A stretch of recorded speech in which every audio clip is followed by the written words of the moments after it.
I am Cassie Lewis, and I'm going to read to you Something Happened in Our Town. It's written by Marianne Solano, Marietta Collins, and Ann Hazard, and illustrated by Jennifer Zivoyne.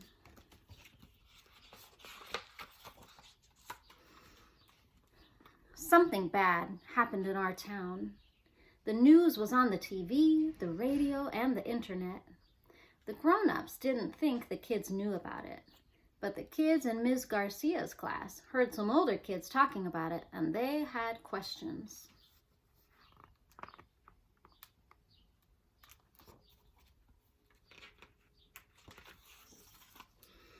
After school, Emma asked her mother, "Why did the police shoot that man?"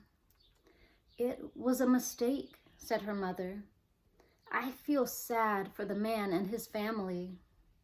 "Yes, the police thought he had a gun," said her father. "It wasn't a mistake," said her sister, Liz. "The cops shot him because he was black." Emma was confused. "He is brown, not black," she said. "Some black people have dark brown skin and some have light brown skin," Emma's father explained. Black usually means African American. Most of their ancestors were brought here from Africa as slaves.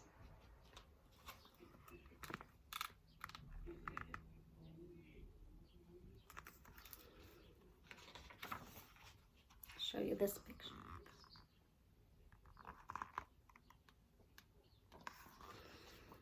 "I know what a slave is," Emma said. "That's when you have to do whatever the other person says." Yes, slaves had to do whatever white people told them to do. Even after slavery ended, white people didn't let black people live where they wanted, go to school with white people, or vote. Who are white people? White people came here from places in Europe or Russia or other countries. We are white, even though our skin is light tan.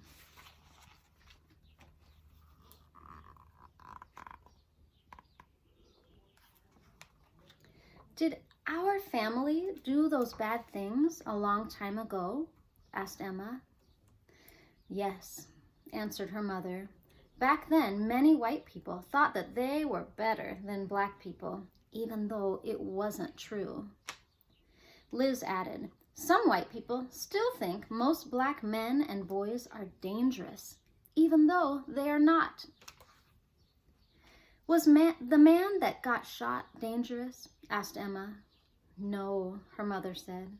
"Shooting him was a mistake. It was a mistake that is part of a pattern." "Like the pattern on my blanket?" Emma asked. "Yes, but this pattern is being nice to white people and mean to black people. It's an unfair pattern."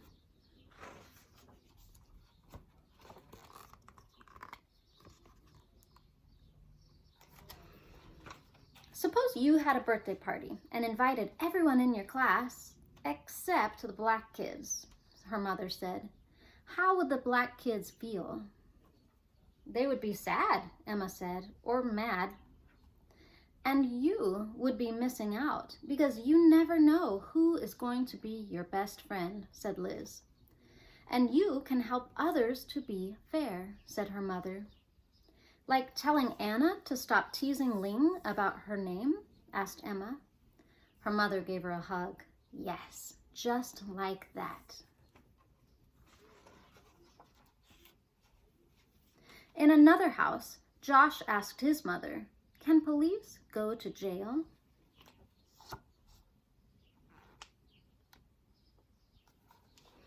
"Yes," said his mother.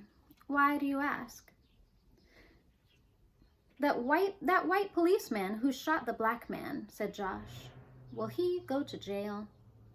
"What he did was wrong," said his mother.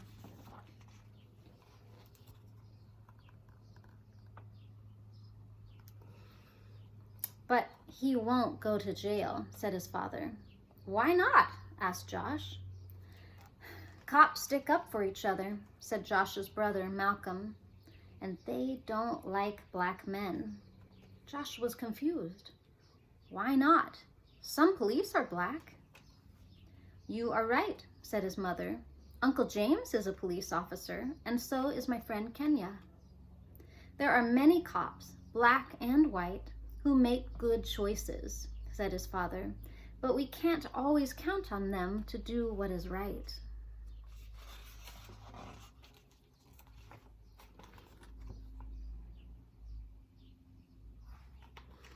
Malcolm added, I could get stopped by the police just because I'm black, even if I don't do anything wrong. That's not fair, Josh said. What if it was a white man in the car? Would the police have shot him? They probably would not have even stopped his car, said his father.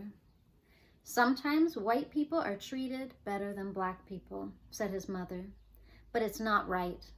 Everybody should be treated fairly. Josh's mother gave him a hug. We are proud of who we are. Harriet Tubman, Martin Luther King Jr., and Nelson Mandela were strong and brave black leaders. They showed us that we can stand up for our rights and set good examples for others. They were treated unfairly, but they helped others learn to be more fair.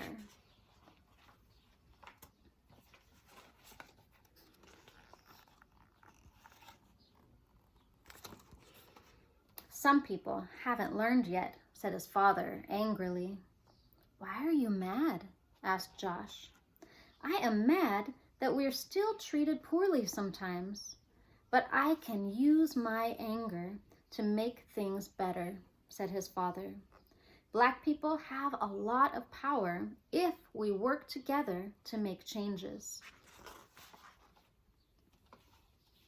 I have power, Josh said, and I'm smart. His father smiled. You're right.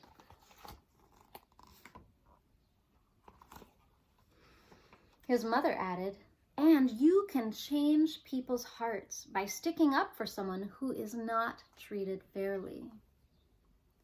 Like how Malcolm sticks up for me when the kids tease me about my glasses? Josh asked. He tells them to step off. Just like that, his parents said.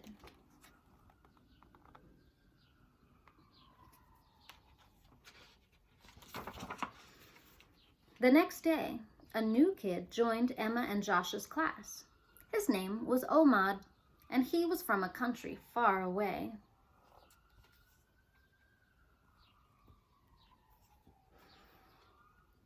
Omad did not know where to sit or what to do because it was his first day in school. He talked a little bit, but it was hard to understand him. He said he was learning English. After lunch, the class went outside to play soccer.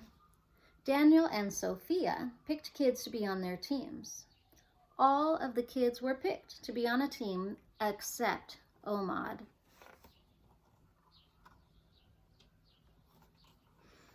Daniel said Omad probably didn't know how to play because he was new. Sophia said Omad might not be good at soccer. Josh remembered what his mother said about sticking up for people who are treated unfairly. Emma remembered what her mother said about unfair patterns and birthday parties.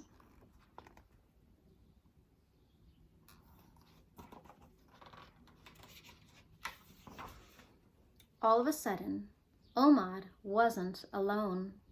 Emma and Josh were leading him to their team.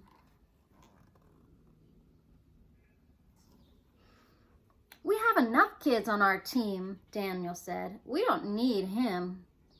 But Josh was ready. Step off, he said. He's playing.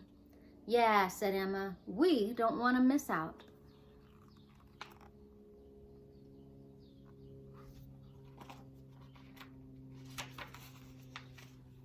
And just like that, Emma and Josh gained a new friend and started a new pattern in their school.